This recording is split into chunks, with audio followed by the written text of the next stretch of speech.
जो लोग मेरे विधानसभा के चुनाव लड़ने को लेकर ये भ्रम फैला रहे हैं मेरे ही गठबंधन के भीतर, मैं पुनः इस बात को दोहराता हूं कि अगर मैं विधानसभा का चुनाव लड़ूंगा उसके पीछे की सोच अपने पार्टी के स्ट्राइक रेट को मजबूत करना होगा, गठबंधन को मजबूती देना होगा।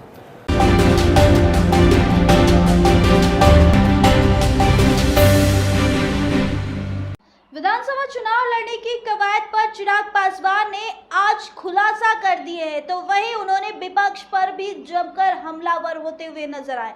तो चलिए, चुनाव कहां से लड़ेंगे और इस चुनाव में जो बिहार में पोस्टर बयानबाजी जो जारी हो रहा था, जिसको लेकर चिराग पासवान ने आज साफ तौर पे मीडिया के सामने अपनी बात को रख दी है। तो चलिए पहले हम इनकी बयानों को सुनवाते हैं।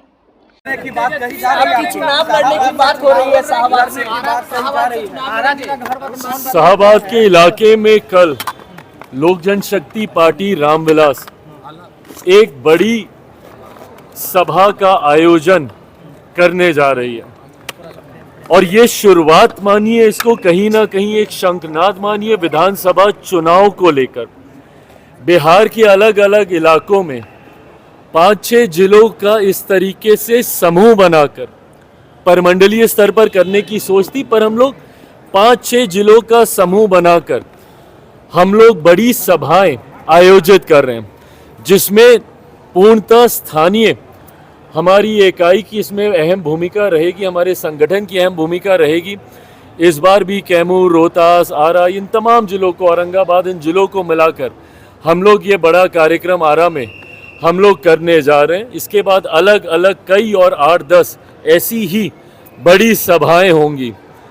मैं कहां से विधानसभा का चुनाव लड़ूंगा नहीं लड़ूंगा, जैसा मैंने कहा, ये तमाम विषयों पर चर्चा चल रही है। अंतिम मोहर इस पर पार्लियामेंट्री बोर्ड की तरफ से ही लगेगी।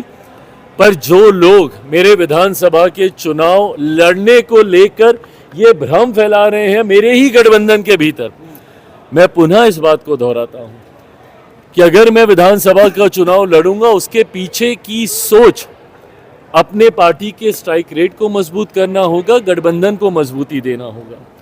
और ये पहली बार ऐसा नहीं है कि मैं ही कुछ ऐसा अनोखा प्रयोग करने जा रहा हूं। अलग अलग समय पे आपने देखा भारतीय जनता पार्टी, कई बड़े दल भी अपने राष्ट्रीय स्तर के नेताओं को विधानसभा का चुनाव लड़वाते हैं। लोकसभा में भी हम लोगों ने देखा, कैबिनेट मिनिस्टर्स ने अलग अलग समय पे विधानसभा के चुनाव लड़ने का काम किया। उसके पीछे की सोच अपने कार्यकर्ताओं में उत्साह लाने की होती है, गठबंधन और अपनी पार्टी के स्ट्राइक रेट को बेहतर करने की होती है। तो उसी दृष्टि के साथ इस विषय को लेकर चर्चा चल रही है। जो लोग गठबंधन के भीतर दरार डालने की सोच के साथ भ्रमित करते हैं कि भैया मैं आ रहा हूं और मेरी कुर्सी के ऊपर निगाह है, कतई ऐसा नहीं है। कुर्सी भी स्थिर है। इस बात को विश्वास के साथ मानकर रखिए कि विधानसभा चुनाव परिणामों के बाद बिहार में एक बार फिर से मुख्यमंत्री नीतीश कुमार जी के नेतृत्व में हर बार से ज्यादा मजबूत सरकार विधानसभा में बनने जा रही है, इसमें कहीं कोई संदेह नहीं। ये वापस से अगला चुनाव हारने के लिए बहाना बनाया जा रहा है। इनको पता है कि अब इसके बाद ये लोग बिहार का भी विधानसभा का चुनाव हारने वाले हैं, तो उसकी भूमिका तैयार की जा रही है। और ये भूमिका इन्होंने हर बार जब जब चुनाव हारे हैं तब तब नए बहाने तलाशने का काम किया। अभी तक ईवीएम पे ये लोग पूरा ठीकरा फोड़ने का काम करते थे कि भैया ईवीएम फिक्स्ड है, ईवीएम की वजह से हम लोग चुनाव हार रहे हैं। अभी तक ये चलता था। अब वो बहाना पुराना हो गया, तो अब इन्होंने पिछले चुनाव से, महाराष्ट्र वाले चुनाव से अब एक नया बहाना, जिसका इस्तेमाल इन लोगों ने दिल्ली में भी करने का काम किया। अब उस बहाने के तहत ये लोग क्या कह रहे हैं कि फर्जी वोटर तैयार किए जा रहे हैं और जिसकी वजह से हम लोग चुनाव हार रहे हैं।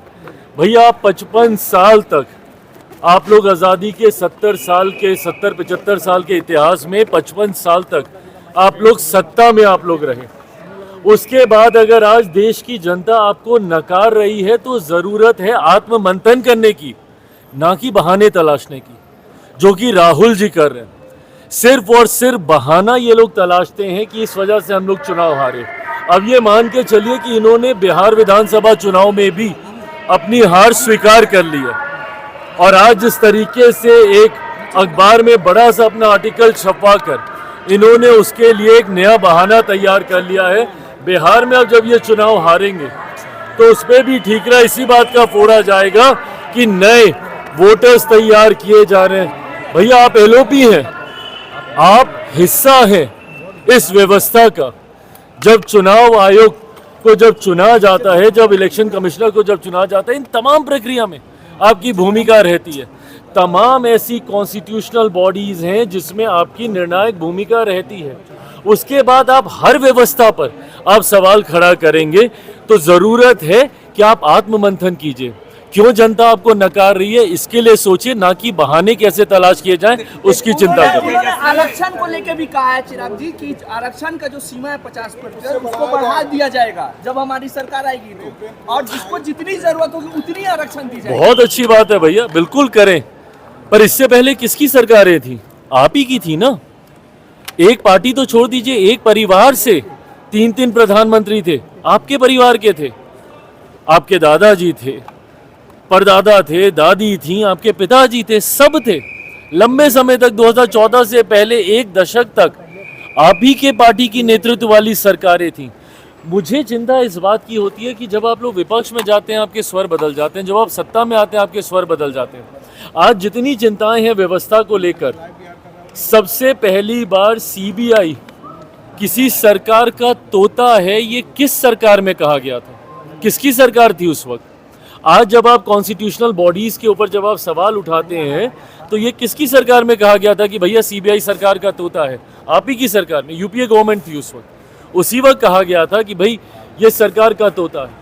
तो जब आप विपक्ष में चले जाते हैं आपको चिंता होने लगती है। उस वक्त आपको जातीय आधारित जनगणना की भी चिंता आएगी, उस वक्त आपको ये भी याद आएगा कि भैया कैसे आरक्षण के दायरे को बढ़ाया जाए, उस वक्त बिहार में कैसे हम लोग विशेष राज्य का दर्जा दे दें, ये भी अब आपको याद आएगा। तो जब 10 साल तक आपकी सरकार थी उस वक्त क्यों नहीं आपने तमाम व्यवस्थाएं बना ली? आज सिर्फ और सिर्फ ये चुनावी झुंझुना लोगों को दिखाने से नहीं होने वाला। लोग आपकी हकीकत जान गए और इसीलिए कारण लोकसभा का चुनाव तो आप हार ही रहे हैं। एक के बाद एक अलग अलग राज्यों का चुनाव भी आप हार रहे हैं, और आने वाले दिनों में बिहार भी आप हारेंगे, बंगाल भी आप हारेंगे, असम भी आप हारेंगे। कह रहे हैं सरेंडर प्रधानमंत्री, राहुल गांधी कह रहे हैं कि सरेंडर प्रधानमंत्री, हर बात पे सरेंडर कर देते हैं। जाति जनगणना पे सरेंडर कर दिए, सीज फायर पे सरेंडर कर दिए। किस बात की मतलब ये बहस है? देश के प्रधानमंत्री हैं वो, ऐसे में इस तरीके से उनके ऊपर निजी टिप्पणी करना, मैं कतई इसका पक्षधर नहीं रहा हूं। आप नीतिगत विषय उठाइए ना, बोलिए जो आपको कहना है, बट इस तरीके से प्रधानमंत्री जी के नाम से एक तुकबंदी बनाते हुए, ये छोटी राजनीति है, इन सारी चीजों में नहीं पड़ना चाहिए। सवाल खड़ा कर रहे हैं आपराधिक घटना को लेकर, लगातार कह रहे हैं कि हर दिन रेप और बलात्कार और क्राइम। देखिए बढ़ती आपराधिक घटनाएं, बढ़ती आपराधिक घटनाएं हम लोगों के लिए भी चिंता का विषय है। मैंने भी बिहार सरकार से, मुख्यमंत्री जी से इन तमाम विषयों को लेकर चिंता साझा करने का काम किया। संतोष इस बात का है कि जो अपराधी हैं पूरी तत्परता के साथ उनकी धरपकड़ कैसे हो, इस पर भी प्रशासन मुस्तैदी से कार्य कर रहा है। पर इन आपराधिक घटनाओं को नियंत्रित करने की जिम्मेदारी भी बिहार सरकार की है। ऐसे में जब विपक्ष सवाल उठाता है तो मैं उम्मीद उनसे ये करता हूँ कि अगर बिहारियों के ऊपर अपराध होता है तो ये चिंता इस व्यवस्था से जुड़े हर व्यक्ति की होनी चाहिए, सत्ता पक्ष हो विपक्ष हो।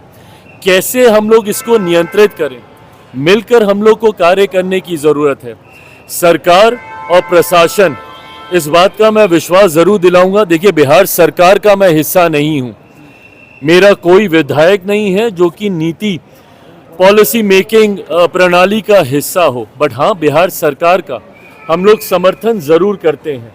ऐसे में अगर ऐसी घटनाएं घटती हैं तो ये हमारे लिए भी उतनी बड़ी चिंता। आज मैं मुजफ्फरपुर भी जा रहा हूँ, जहाँ पे 2 ऐसी घटनाएं हुई हैं। मैं दोनों परिवारों से वहाँ पर जाकर मिलूंगा और आने वाले दिनों में कैसे इसको और मजबूत करके इसको नियंत्रित किया जा सके, राज्य सरकार से भी इस विषय पर हम लोग चर्चा। तो आपने लोजपा रामविलास के राष्ट्रीय अध्यक्ष चिराग पासवान को सुन रहे थे, जहां चिराग पासवान सीधे तौर पे विपक्ष पर हमला करते हुए कह रहे थे कि पहले विपक्ष जो ईवीएम पर सवाल उठा रहे थे, लेकिन अब कुछ सवाल नहीं मिल रहा है तो वो फर्जी वोटरों के बारे में अफवाह फैलाते हुए नजर आएंगे, क्योंकि हारना तो उनको तय है और हारने के बाद एक बहाना बस उनको चाहिए। फिलहाल इस खबर में इतना ही। बहुत बहुत शुक्रिया।